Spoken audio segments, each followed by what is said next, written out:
irmãos, boa noite, paz seja com todos vocês. Amém. Quem está feliz essa noite? Amém. Graças a Deus, podem sentar-se, por favor. Podem tomar lugar. É uma satisfação verdadeira poder estar aqui. Eu compartilhei com o diácono Vitor, que estaria aqui em Orlando nesse período, e graças a Deus convergeram algumas oportunidades, datas, o esforço, o desejo dessa igreja reunir os homens de Deus para a gente poder ter um tempo de edificação e comunhão. É uma segunda-feira, você já é um vencedor, né? Aleluia. Uma segunda-feira, isso já faz de nós vencedores e já é uma demonstração no mundo espiritual do nosso desejo e interesse de poder ter esse tempo com o Senhor e ter esse tempo com os nossos irmãos, porque a nossa vida na fé, ela é fortalecida na comunhão dos santos. E você está aqui porque você sabe que existe o secreto que você pratica na sua casa. Aleluia. Existe o fechar a porta do quarto, mas existe este tempo aqui. Este tempo é imprescindível para a nossa saúde espiritual. E eu quero glorificar a Deus pela sua disposição em sair da sua casa para que tivéssemos esse tempo hoje. Pastor Ailson, muito obrigado pelo privilégio, pela honra, por ceder o púlpito, pela confiança. Sou uma digna esposa. Deus abençoe muitíssimo. Agradecer mais uma vez ao Vitor, meu amigo. Louvar a Deus pela vida dos obreiros, do pessoal do louvor e de todos vocês. Pega a sua Bíblia, por favor, essa noite. Vamos ler alguns versículos da palavra de Deus. Livro do profeta Zacarias, está no finalzinho do Antigo Testamento. No finalzinho do Antigo Testamento, vai folheando lá. Você vai achar lá no finalzinho. Para ficar mais fácil, você pode ir lá em Mateus e vem voltando um pouquinho. Volta um livro, Malaquias, volta mais um. Você vai achar o livro de Zacarias. Capítulo 3. Eu estava ligado com o Senhor ali, buscando entender como eu poderia estar alinhado ao propósito de Deus para poder abençoar vocês com uma palavra.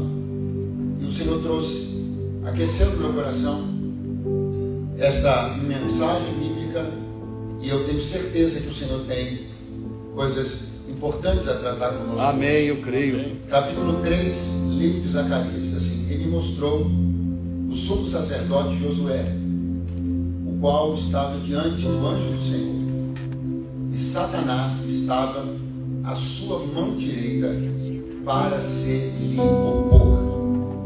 Mas o Senhor disse a Satanás: o Senhor te repreende, ó Satanás. Sim, o Senhor que escolheu Jerusalém te repreende. Não é este um tição tirado do fogo? Meu Deus. Ora, Josué, vestido de vestes sujas, estava diante do anjo. Então, falando, ordenou aos que estavam diante dele, dizendo: tirai-lhe estas vestes sujas. E a ele lhe disse: esse que tenho feito com que passe de ti a tua iniquidade, e te vestirei de vestes novas. E disse eu: ponham-lhe uma mitra limpa sobre a sua cabeça. Puseram uma mitra limpa sobre a sua cabeça e o vestiram de vestes, e o anjo do Senhor estava ali.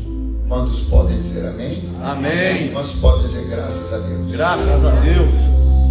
Diga comigo: sacerdócio restaurado. Por favor, estenda a mão aí sobre uma ou duas pessoas ao seu redor e diga: um sacerdócio restaurado. É o que o Senhor tem para nós. Hoje aqui, esta noite. Quantos dizem amém? Amém. Glória a Deus. Eu não quero ser enfadonho, mas deixa eu dar um panorama rápido aqui para você entender por que existe uma importância tão grande no texto que nós lemos. Já deve ter ouvido falar, a grande maioria aqui, que um dos temas centrais, um dos temas mais importantes do Antigo Testamento é justamente essa relação do povo de Israel com Deus, de desobediência, de queda, de fracassos. E essa relação, esse comportamento, ele acabou culminando no exílio, ele acabou culminando numa punição de Deus que a nação de Judá ficou 70 anos no cativeiro da Babilônia. Mas o Senhor nunca disse que esse período seria para sempre. O Senhor sempre deixou claro, através de seus profetas, que da mesma maneira que Ele, abre aspas, fez a ferida, Ele também ligaria esta ferida. Meu Deus! Ou seja, da mesma maneira que Ele permitiu que o povo fosse ferido com aquele período, Ele mesmo cuidaria para que todas as coisas voltassem ao seu devido lugar. E chegou essa hora. 70 anos se passaram, o cenário geopolítico estava muito bem montado, a nação de Judá enfraquecida, dentro da Babilônia, escravizada, não tinha um meio normal, comum para que isso acontecesse. Não tinha porquê impérios poderosos daquele tempo permitirem a Judá retornar a Jerusalém. Não tinha razão. Mas o Senhor Deus disse: que digo de Ciro, que era o comandante mais importante do mundo naquela época, o imperador mais importante do mundo? O Senhor disse: o que eu digo sobre ele? Ele é meu servo, ele vai fazer tudo que eu mandar ele fazer, né? E não foi de outra maneira. Ciro então permitiu que Jerusalém retornasse a ser habitada. E começa então o movimento de retorno dos filhos de Judá para a sua terra natal, para Jerusalém. Quem está aí, diga amém. Amém. Aí nós temos 3 caravanas, 3 levas principais que vão da Babilônia para Jerusalém. Cada uma delas é encabeçada por um homem de Deus, e cada uma delas é responsável pela restauração num determinado aspecto. Vamos lá. Primeiro, nós estamos falando de um aspecto político, e no aspecto político é Neemias que Deus vai usar. Embora nunca mais Israel conseguisse recuperar a soberania, ela tornou-se uma nação vassala durante todos os outros impérios vindouros, mas era possível que se tivesse uma mínima restauração política, uma mínima restauração de ordem política. E é Neemias quem Deus vai usar. Aquele dos muros de Jerusalém, que edificou os muros, você deve lembrar-se dele. O outro grande homem de Deus usado pelo Senhor é Zorobabel, e ele é responsável por uma restauração que é no templo. É ele que vai reconstruir o templo. E uma terceira e não menos importante leva é liderada por Esdras, e Esdras ele vai fazer uma restauração de natureza espiritual. A coisa era tão crítica que o povo tinha até, muitos deles tinham até esquecido a língua, muitos deles nem o hebraico falavam mais, até a língua tinha se perdido. Esdras vai introduzir o culto de novo, organizar as coisas, vai botar púlpito e palavra outra vez na vida de Judá. Aleluia. Porque não há organização sem púlpito e sem palavra. E é isso que Esdras vai fazer. Bom, mas no meio disso tudo, há uma figura que não é menos importante do que essas 3 que eu acabei de dizer agora. Ele não é propriamente o líder de uma das levas, os 3 líderes eu já mencionei, mas ele é tão importante quanto estes líderes dessas 3 levas. Eu estou falando de um homem chamado Josué. Qual é o nome dele? Josué. Esse Josué que eu estou falando para você hoje aqui não é aquele Josué que sucedeu Moisés. É outro Josué. É um Josué que viveu muitos séculos à frente. E esse Josué tem uma tarefa, uma função. Um tipo de função que não é conquistada por concurso público. Tipo de função que não é conquistada simplesmente por quem quer. O tipo de função que nasce como indivíduo. Josué é um sumo sacerdote. Para ser um sumo sacerdote, obrigatoriamente um homem precisa ser da tribo de Levi. Para ser um sumo sacerdote existem requisitos muito inflexíveis. Você não pode comprar o sacerdócio, querer o sacerdócio assim à torta e à direita. Isso é uma coisa muito bem estabelecida e muito séria. E este homem, ele vai voltar junto com estas levas lá para Jerusalém. Ele é um sumo sacerdote. Só que tem um pequeno problema. Ele nunca pisou em Jerusalém. Meu Deus. Nunca entrou no templo. Meu Deus. Nunca esteve diante do altar. E nunca sacrificou coisa nenhuma. Ele não sabe nada de nada daquilo, mas ainda assim repousa sobre ele, algo determinado pelo Senhor. Ainda assim, com todo esse desconhecimento prático que ele tem, há um selo sobre ele. Ainda que algumas coisas sejam estranhas para ele mesmo, há uma determinação eterna a respeito dele, e ele estava designado para o altar. Meu Deus. Eu quero que você entenda uma coisa esta noite. Eu sei que para algumas pessoas que estão aqui, algumas coisas ainda são estranhas. Para algumas pessoas que estão aqui, algumas mensagens bíblicas ainda são estranhas. Para algumas pessoas que estão aqui, algumas letras de algumas canções ainda são estranhas. Eu quero deixar muito tranquilo quanto a isso, porque é muito comum que demore um tempo até que a gente se ambiente a algumas coisas. Mas o fato de que algumas canções, alguns verbetes, algumas expressões, alguns textos bíblicos sejam estranhos para você, não significa que você não pertence ou não tenha sido designado para isso. Muito pelo contrário, você pode ter nascido muito distante daqui, mas não foi por acaso que sua vida acabou vindo parar exatamente aqui. Graças a Deus. Aleluia. Deus.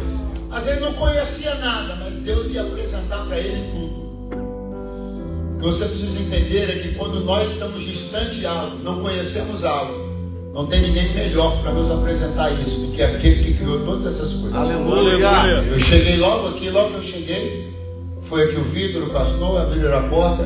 Aqui é o gabinete do pastor, ali é o toalete. Olha, ali os irmãos estão lanchando. Foram começando a me apresentar os ambientes, porque quando você conhece um ambiente, você vai apresentando o ambiente para uma pessoa que é estranha.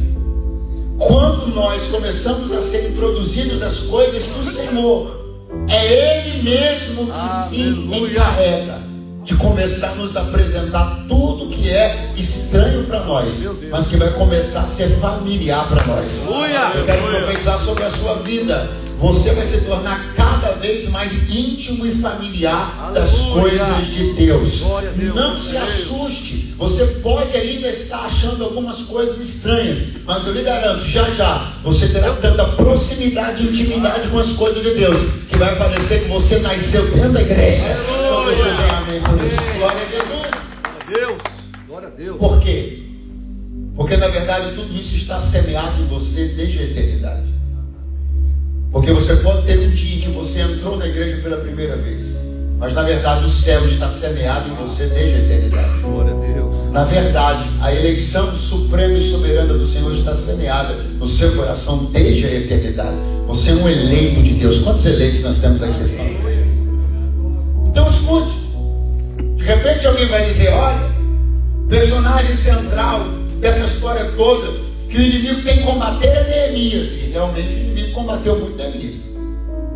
O inimigo tem que botar todas as armas dele na direção de Esdras. E realmente, com certeza, Esdras deve ter tido muitos desafios. Ou mesmo, não, aquele que o inimigo tem que tentar atrapalhar a vida dele, para poder atrapalhar a obra de Deus inteira, é o Zorobabel. E com certeza, Zorobabel também sofreu muito, não tenha dúvida. Olha, nenhum deles teve uma coisa tão pesada quanto Josué. Josué sentou-se num tribunal e foi acusado pelo inimigo. Nenhum deles, nem Esdras, nem Zorobabel, nem Neemias, passaram a pressão espiritual que Josué passou. Eu quero que você entenda que quanto maior a pressão espiritual que eu e você possamos passar, isso é um indicativo claro de que o nosso adversário está enxergando onde Deus quer nos levar. Meu Deus. Talvez você não esteja entendendo, porque algumas coisas têm acontecido recentemente na sua vida.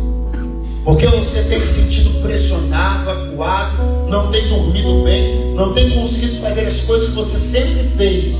E Deus sentou você hoje aí para te dizer: esse nível de guerra, ele é proporcional àquilo que o teu adversário sabe que eu já planejei fazer através da sua vida. Aleluia.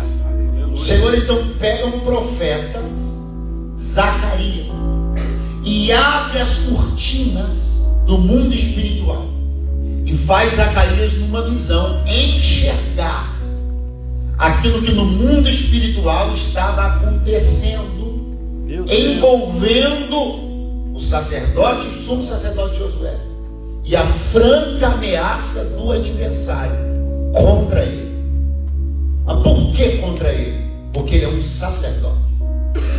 Porque do ministério dele, da saúde dele, da atividade dele dependem todas as coisas espirituais em Jerusalém. Por que é que o inimigo mirou tão fortemente contra o sacerdote? Porque ele sabia que desequilibrando o sacerdote, ele desequilibraria a casa inteira. Essa é a hora que você se pergunta: o que eu tenho a ver com isso? E essa é a hora que eu lhe respondo, que Pedro escreveu na sua epístola: vós sois o sacerdócio real. Aleluia. Existe um sacerdócio que está sobre nós. Existe um sacerdócio que foi colocado por Deus sobre nós. Existe uma vestimenta, existe uma posição, existe uma autoridade que diz respeito ao sacerdote. E é exatamente por isso que nós estamos vendo e vamos continuar a ver cada vez mais uma franca oposição e uma artilharia pesada contra a figura dos sacerdotes. A visão do homem, a posição do macho é atacada ferozmente desde que o mundo é mundo, e esse ataque vai piorar, porque o adversário quer sacerdotes quebrados, fracos, frágeis, porque através disso ele mina a autoridade das casas. Sacerdotes fracos são casas fracas são igrejas fracas. É um efeito em cadeia. Vou repetir: sacerdotes fracos, famílias fracas, igrejas fracas. Não pense que a igreja é outra coisa senão o resultado do que as famílias que compõem a igreja são. E não pense que as famílias são outra coisa senão aquilo que os homens são. Então você é responsável por aquilo que a igreja é. Não, pastor, pelo amor de Deus. Faço não, tenho certeza que Deus defende a igreja. Eu devo falar que a noiva é universal. É a igreja no seu sentido universal. Ela é santa, imaculada, vitoriosa. Agora, por que existem igrejas aqui e ali, especificamente fracas, quebradiças? Porque há famílias que compõem essa igreja que são fracas. E por que essas famílias são fracas? Porque os homens dessas famílias são fracos. Fala, Jesus. Men's face to face.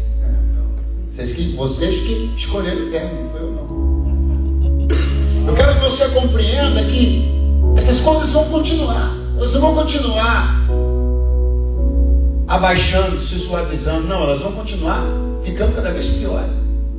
A virilidade masculina vai ser cada vez mais atacada. O posicionamento viril do homem, a masculinidade do homem vai ser cada vez mais atacada. A agenda do inferno é cada vez mais feminilizar os homens e masculinizar as mulheres, gerando desequilíbrio de famílias, ministérios, igrejas, negócios. Então eu e você precisamos entender que o que nós estamos fazendo hoje aqui é muito sério. É sentar numa cadeira como essa, numa segunda-feira, vencer um dia de trabalho, chegar aqui para entender que isso aqui não é apenas atender a um convite que eu vi porque me chamaram. Não. É porque nós estamos tomando uma posição. Aleluia. Um posicionamento. E esse posicionamento quer ser usurpado de você e de mim. Mas não será, que nós estamos aqui nos levantando no nome do Senhor para dizer: somos sacerdotes fortes, de casas fortes, para uma igreja forte. Quem diz glória a Deus? Glória a Deus. É um tempo complicado, é um tempo difícil. A artilharia estava pesada. O Senhor então abriu a cortina.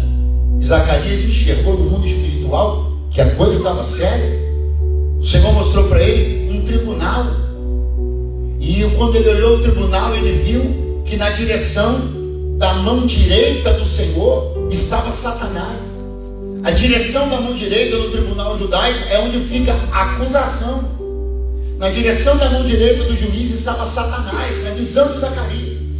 E ele diz assim: Satanás estava ali para fazer oposição a Josué. Diga comigo: oposição.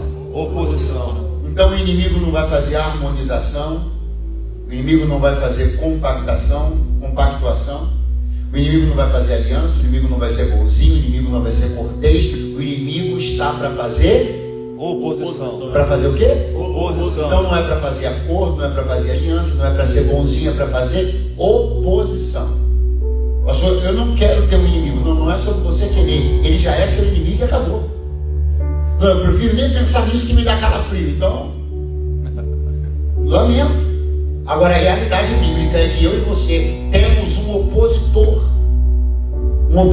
deflagrado, declarado, ardiloso, perigoso, com muitas armas à sua disposição. Nós temos um opositor que vai jogar sujo, vai revirar nosso passado, vai abrir nossas gavetas, vai tentar jogar coisas contra a nossa face, vai mexer em pessoas, vai cutucar a gente, porque o que não falta é gente à disposição do inimigo, sim ou não? Secretários, mensageiros, office boys, não falta. Então nosso adversário vai mexer em tudo que estiver à sua disposição para fazer o que ele sabe fazer de melhor: se opor, ser contrário a. Significa que quando você quiser ir numa direção e tomar uma decisão, vai ter alguém forçando do outro lado para fazer oposição a você. Você quer santificação, tem alguém do outro lado fazendo oposição a você.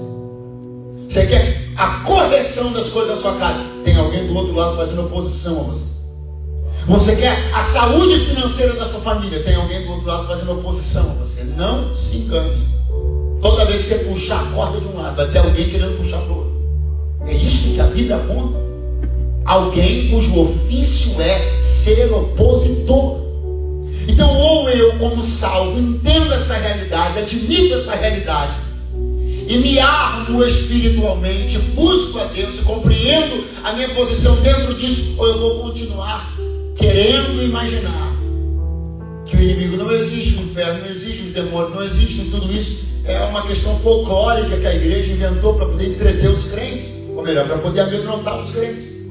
E o problema é que o inimigo ignorado nunca será um inimigo vencido. Se você ignora a existência do seu adversário, você só fortalece ele, porque ele cresce nas sombras da sua ignorância. Quem ainda está aí, por favor, de alguma coisa? Amém.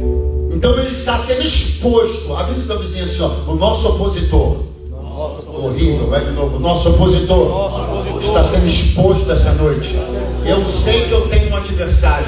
Isso não me amedronta, nem me acovarda, porque maior é aquele que está comigo. Aleluia. Estava ali o inimigo na direção da mão direita de Josué para lhe opor, para fazer oposição. E se ele estava na posição típica, clássica do acusador na organização do tribunal judaico, então é isso que ele vai fazer: acusar. Todo acusador precisa de um conjunto de argumentações. Ele precisa criar um conjunto de argumentações para poder dizer por que ele acusa, por que ele é culpado, por que ele não merece, por que ele não, por que não pode ser ele, por que não pode ser desse jeito, por que não. Vamos falar a verdade? Josué tinha algumas coisas que de verdade pareciam desqualificar. Eu não sei vocês, mas eu sou plenamente consciente que eu tenho muitos defeitos. Mais alguém aqui? Oh, que bênção, eu não fiquei sozinho. Ufa. Josué tinha algumas coisas bastante desqualificáveis, mas eu tenho uma esperança, que é perceber que esse tipo de gente comumente é chamada por Deus, amada por Deus, alimentada por Deus, ajudada por Deus. Deus gosta de pegar gente assim, desqualificada. Deus gosta de pegar gente que tudo parece depor contra ele. Tem um coro de pessoas dizendo: ele não. Aí o Senhor vai dizer: ele sim. Aleluia. Tem um coro de demônios dizendo: eu conheço o passado dele. O Senhor dizendo: mas eu estou escrevendo o futuro. Aleluia. Aleluia. Vamos aqui começar um momento de muita honestidade, né? É muito bom ser honesto, ser franco. Vamos ser francos e honestos aqui. Por que não? Quais coisas poderia o inimigo argumentar para desqualificar o sacerdócio de Josué? Ele poderia, por exemplo, dizer que Josué é nascido na Babilônia, e não seria mentira, é verdade. Josué não nasceu em Jerusalém. Em Jerusalém nasceu o pai e o avô dele. Ele nasceu durante o exílio. Ele nasceu na Babilônia, mas ele não é filho da Babilônia. Aleluia, aleluia. Ele nasceu na Babilônia, mas ele não é filho da Babilônia. Aleluia. Seguramente o adversário poderia usar nessa argumentação para acusar, para desqualificar, para dizer: ele não pode assumir essa posição, não pode ser ele, o Senhor Deus tem que arrumar outro. Por quê? Porque ele é nascido na Babilônia, é uma marca sobre ele.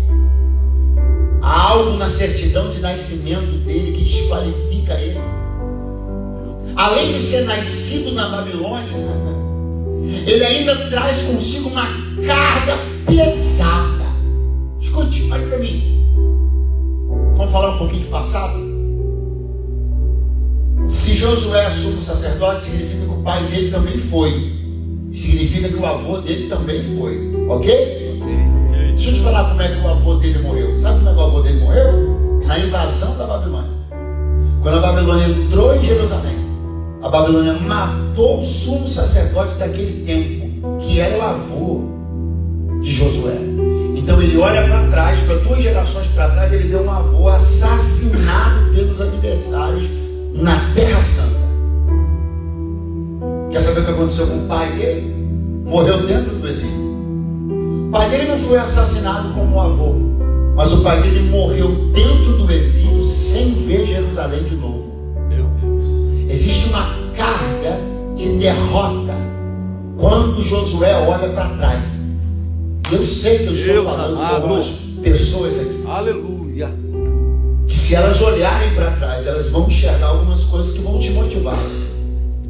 Eu sei que estou falando com alguns homens aqui, que se eles olharem para seus pais ou avós, eles não vão ter uma inspiração das melhores para construir um futuro. Eu sei que eu estou falando com algumas pessoas aqui que, se contarem um pouco da sua história, nós vamos ter que distribuir alguns lenços aqui e ver alguns homens arrões aqui chorando. Porque eu sei que tem gente aqui, essa noite me ouvindo agora, que traz consigo cargas muito pesadas de um passado todo, de pais, avós, bisavós, gerações anteriores, que vem colecionando fracasso geração por geração. Só que você precisa entender que chega uma hora que você se levanta no Senhor e diz: para por aqui. Aleluia, aleluia. O que aconteceu daqui para trás eu não posso mudar. Josué não podia mudar o fato do seu avô ter sido assassinado pelos babilônios. Josué não podia mudar o fato do seu pai ter morrido na angústia de não ver Jerusalém de novo, mas ele podia mudar a sua própria realidade. E ele decidiu que seria um homem do altar. Deus. Para de se lamentar por aquilo que você não pode mudar, meu irmão. Para de se lamentar por coisas que não vão. Ah, mas se eu pudesse, não pode. Ah, mas se eu voltasse, não volta. Ah, mas olha, eu lá com 20 anos, não dá mais, meu irmão. Agora é esse aí que você está vendo. Eu também de vez em quando tenho essa síndrome de meus 20, mas já estou com 40 ano que vem. E você com 50, o outro com 60, e a gente tem que enxergar a realidade. Não tem esse negócio de se eu pudesse, esse martírio inútil de se eu pudesse voltar atrás. Não pode. Agora você pode decidir coisas sobre a sua vida hoje, aleluia, aqui e agora. Quem está me ouvindo, diga graças a Deus. Glória a Deus, graças a Deus. Não posso mudar o que aconteceu com meu pai. Não posso mudar o que aconteceu com meu avô. Mas eu posso decidir que desse tribunal eu saio com Deus do meu lado. Aleluia. O acusador vai ser derrotado. E eu vou assumir o meu lugar como sacerdote, aleluia, no altar do Senhor. Quem diz glória a Deus? Glória a Deus. Quem diz aleluia? Olha isso, meu irmão. Escute o que bem, nós estamos falando sobre argumentações. Ele é nascido da Babilônia, ele tem um passado pesado, seus ascendentes fracassaram. Ele sacerdote? Pode não. Por quê? Repito o que eu falei no início: nunca pisou em Jerusalém, nunca entrou no templo, nunca chegou perto do altar, não conhece o fogo. Como pode ser um sacerdote? Aí vem o Senhor e diz assim: pois Jerusalém é minha, aleluia, o templo é meu, glória a Deus, o altar é meu, Deus. Quem acendeu o fogo fui eu. Meu Deus. Então eu pego ele e apresento a ele tudo que ele não conhece, porque ele não vai continuar ignorante em relação a esse cenário. Eu vou apresentar a ele aquilo que ele não conhece. Eu quero que você escute o que eu vim dizer essa noite, meu irmão. Se disponha e permita Deus apresentar a você coisas sobre o mundo espiritual que você não conhece. Pastor, eu tenho medo. Deixa Deus te apresentar. Não sei como é que eu faço. Deixa Deus te apresentar. Os irmãos cantam. Eu fico assim sem saber como é que é esse negócio de adoração. Deixa Deus te apresentar. Deus vai apresentar a você cada coisa que você não conhece, porque tudo aqui é dele, e ninguém vai ficar estranho nem ao altar e nem ao fogo, porque eu tenho para mim que você não está aqui à toa não. Se você está dentro de uma igreja pentecostal, é porque Deus quer apresentar para você o fogo do altar.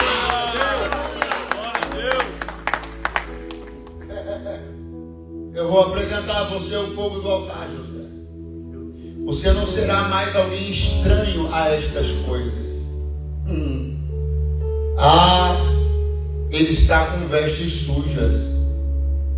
Um protesto surge no meio do tribunal. Josué é vestido de vestes sujas. O Senhor olha e diz assim: troca a roupa dele. O inimigo dá um grito, diz assim: está com vestes sujas. Eu disse: resolva agora, troca a roupa dele. Aleluia! Meu Deus! Glória a Deus. Quero dizer para você que não tem jeito. Tudo que o inimigo aponta para te desqualificar, Deus diz assim: eu mudo, transformo. Eu abro meu closet, pego uma roupa limpa e coloco sobre ele. Aleluia. Eu abro meu closet, pego uma roupa limpa e coloco sobre ele. O que está sujo hoje não vai permanecer sujo. Aleluia. O que está comprometido hoje não vai permanecer comprometido. Você está a uma decisão. Meu Deus. Você está a um querer e a uma disposição de ser completamente limpo e restaurado pelo Senhor. Aleluia. Passado nos suja, decisões erradas nos sujam, aspectos errados da nossa vida nos sujam, reações erradas, movimentações. A vida está aí para oferecer sujeira. Uma decisão errada, você se suja. Uma aliança errada, você se suja. Um comportamento errado, você se suja.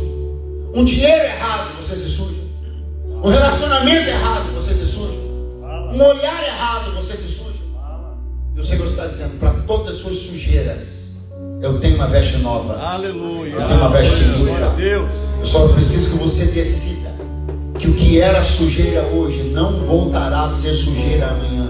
Deus amado. Porque para toda sujeira eu tenho uma roupa limpa. Só que a minha decisão é de trocar a roupa de quem não quer se sujar mais. Meu Deus, aleluia. Diga para o seu vizinho: a decisão de Deus é de trocar a roupa de quem não quer se sujar mais. Aleluia. É muito sério que eu estou dizendo. Deus. Não pense você que eu digo isso do alto de alguma posição melhor do que a sua ou isenta. Não. O que digo a você também digo a mim.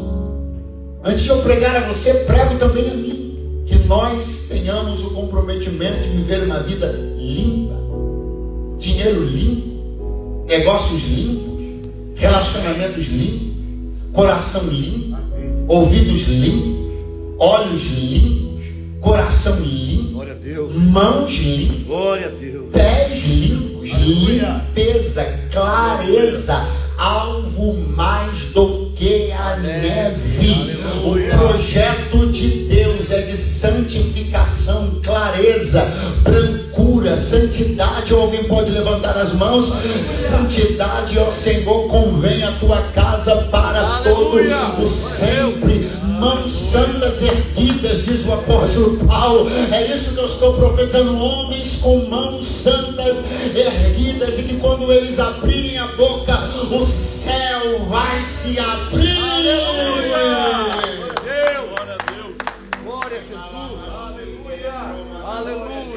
Glória a Deus. O Senhor disse: Senhor, resolve. Coloca uma roupa limpa sobre ele. Aí Zacarias vai, que está tendo a visão incompleta, dizendo: põe uma mitra limpa sobre ele. A mitra era uma peça da indumentária do sumo sacerdote, uma placa que era presa na parte de cima da sua roupa, na testa, ficava na testa escrito assim, ó: santidade ao Senhor. Meu Deus. Zacarias foi e disse assim: coloca uma mitra limpa nele, limpem o testemunho dele. Sujar a mitra não é sujar a santidade do Senhor, porque a santidade do Senhor ninguém suja. Sujar a mitra é sujar o seu próprio testemunho a respeito da santidade do Senhor. Aí Zacarias vai e diz: coloquem nele uma mitra limpa.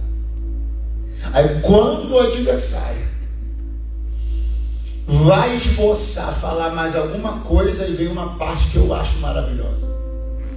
Diz a Bíblia: mas o Senhor disse a Satanás: o Senhor te repreende. Meu Deus. Oh, aleluia. Aleluia. O Senhor que escolheu Jerusalém te repreende. Meu Deus. O que é que Deus está evocando a respeito de si mesmo? Ele poderia falar muitas coisas sobre ele. Ele poderia falar: o Senhor Todo-Poderoso te repreende. Ele poderia falar: o Senhor Justo e Santo te repreende. Mas ele diz assim: o Senhor que escolheu Jerusalém te repreende. Meu Deus. Porque o cenário em questão era Jerusalém. Era sobre Jerusalém que o tribunal estava falando. Era o diabo dizendo: ele, Josué, não pode ser sacerdote em Jerusalém. Aí vai o Senhor e diz assim: o Senhor te repreende. Qual o Senhor? O Senhor que escolheu Jerusalém. Aleluia. O que o Senhor está dizendo? Jerusalém é minha. Aleluia. Eu escolhi Jerusalém. Eu sou o Senhor de eleições e escolhas supremas, soberanas e inquestionáveis. Meu Deus. O Senhor está dizendo: esse lugar é meu e eu ponho nele quem eu quiser. Aleluia. Jerusalém é minha, o templo é meu, o altar é meu e o fogo é meu. Vai oficiar diante do fogo meu, altar meu, templo meu, Jerusalém meu, quem eu quiser. Aleluia. Aí o Senhor vai e diz assim: não é este, falou de Josué, um tição tirado do fogo? Meu Deus. Você sabe o que é um tição tirado do fogo? Meu Deus. Um tição é um pedaço de madeira que, submetido a um incêndio, o fogo pegou, queimou, afligiu, mas não destruiu. Aleluia. O tição é um pedaço de madeira, eu vou repetir, que o fogo pegou, queimou, afligiu, mas não destruiu. Quando você olha para o tição, você diz assim: o fogo pegou, machucou, afligiu, mas não destruiu. Aleluia. Quando o Senhor diz assim para Satanás: cale-se, porque ele é um tição tirado do fogo, o que o Senhor está dizendo? A Babilônia queimou, afligiu, machucou, mas não destruiu. Aleluia. Glória a Deus. Tição tirado, e aqui observe, diga tirado. Não, muito fraco, diga tirado. O que o Senhor está dizendo? Ele não saiu de lá sozinho. Tirado. Ele não saiu do incêndio da Babilônia sozinho. Ele não salvou-se a si mesmo. Quem tirou ele de lá? Aleluia. Foi? Glória. Fui eu, diz o Senhor. Aleluia. Eu quero que você levante, gostaria que você levantasse suas mãos para o céu agora e entendesse que quem fez você estar aqui agora foi o Senhor. Você pode pensar que você foi muito bom, muito inteligente, muito resiliente, que você foi muito esperto, que você foi muito negociador, que você foi muito isso, que você foi muito aquilo, mas o Senhor de Deus pode dizer: esqueça os seus próprios méritos. Quem te tirou dos incêndios da vida fui eu, porque eu sempre te amei. A Babilônia quis te tragar, te destruir, te arrasar, acabar com a sua vida, destruir sua moral, mas eu meti a mão no meio do fogo.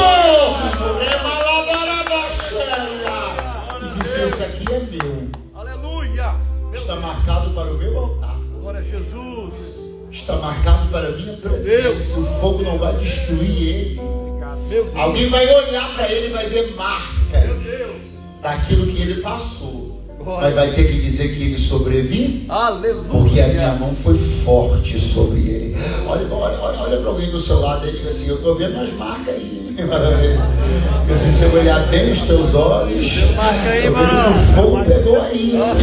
Machucou, afligiu, mas olha você aqui, sobreviveu, porque Deus tinha algo a realizar na sua vida. Por isso que você está aqui. Glória a Deus. Você não é produto da sorte. Você não é produto da aleatoriedade. Você está aqui porque a mão de Deus prevaleceu ao seu favor. Aleluia. Você não está aqui porque a vida te empurrou. Você não está aqui porque o rio da vida foi jogando você para ver. Não. Você está aqui porque Deus interveio na história da sua vida. Interviu na história da sua vida. Ele colocou a mão. Ele disse assim: vai ficar umas marcas aí. As marcas eu não apago. As marcas eu deixo. É importante que ele olhe para as marcas e se lembre que eu fiz. Olhe para as marcas e se lembre de onde eu tirei. É importante que alguém olhe para ele e veja as marcas. É importante que a sociedade olhe e perceba que há marcas. Há uma história. Uma história de sobrevivência, uma história de luta. Então as marcas ficam. O tição tirado do fogo nunca será como uma madeira comum. O aspecto dele foi transformado pelo fogo que ele passou e venceu. Meu Deus. O aspecto dele é transformado, a fisionomia dele é diferente. Ele tem um aspecto de quem sobreviveu a algo que muitos sucumbiram, mas ele sobreviveu não porque ele foi melhor, mas porque a mão de Deus lhe foi favorável. Aleluia. Fique de pé no seu lugar na noite.